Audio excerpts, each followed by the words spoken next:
Hello, in front of me I've got Google Pixel. In this video I'll show you how to enter one-handed mode.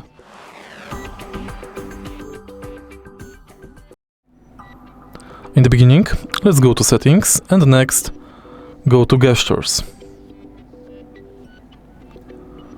Now go to one-handed mode and here you can enable or disable one-handed mode gesture.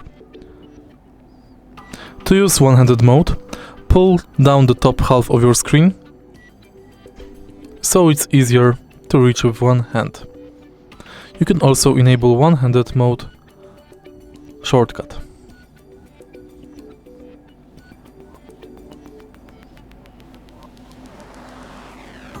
If you find this video helpful, please leave like, comment and subscribe.